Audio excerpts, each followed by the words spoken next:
Julie, check daw kung nag-video na. Okay. This is your boy MNTBN. Okay, this is your boy MNTBN back for another video, and today's video, it's all about taking photos in a cheap beach resort. Makita nyo naman sa title, diba? Fuck up, cause here we go. I'm just nagnakaw ako ng intro. Well, that intro is favorite na YouTuber ko. Hindi ko siya favorite na YouTuber. I've just been watching his videos. He's Cub Scout. He's a gamer. Tapos, I really enjoyed his video na mga paglalaro ng mga horror games. Para malaman nyo na kung sino tong pinagsasabi ko. Check his channel. It's Cub Scout. So, ayan. Continue na tayo sa video. If you're watching the akong live series, you must know na pumunta kami sa beach with my family. And it was a small reunion. It was a gathering with some family members, sa side ng papa ko, dyan yung lola ko, yung mga titas and titos ko, nakapatid ng papa ko. Ayan, so we enjoyed there, and I was like, can we have a content called taking photos in a cheap beach? Yeah. But the fact is, mahirap mag-film sa dagat. And that's why, mga photos na ipapakita ko sa inyo, this is a cheap beach resort kasi nga, you can enter it with only 10 pesos or 5 pesos as a entrance fee. Ayun, itong photo na to, yung pagpasok ko talaga, napatake talaga ako ng photos agad. So, here it is.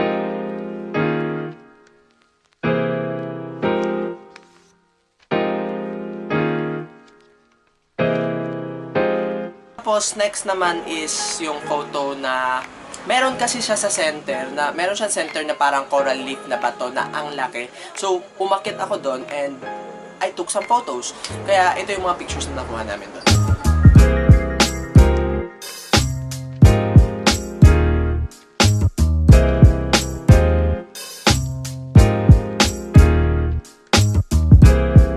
Also, we took some photos na nasa dagat ako, like, you know, swimming and on the rocks. So, ito yung mga photos na to.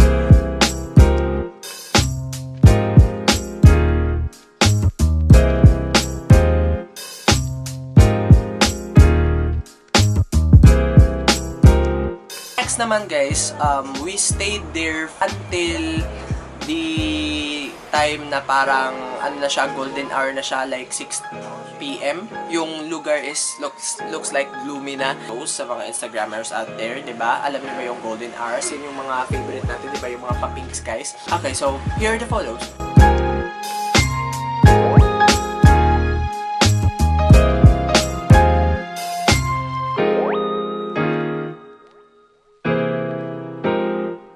So yeah, that is the photos. The photos are very, very amazing, and I felt like very cinematic and indie. Meron ngang nag-comment sa IG ko when I was posting the photo that magbasa, nakalimutan ko kasi. Basta yung sinabi niya is, it is very cinematic and ano daw, parang ang ganda ng feels ng photo. So, I hope you enjoyed this video. This is the boy MNTBN signing off for this video. If you like this video, click thumbs up, tweet me at the boy MNTBN, and become a Vitamin Z family, guys. I'll put the link in the description so that you can join the group. And bye-bye!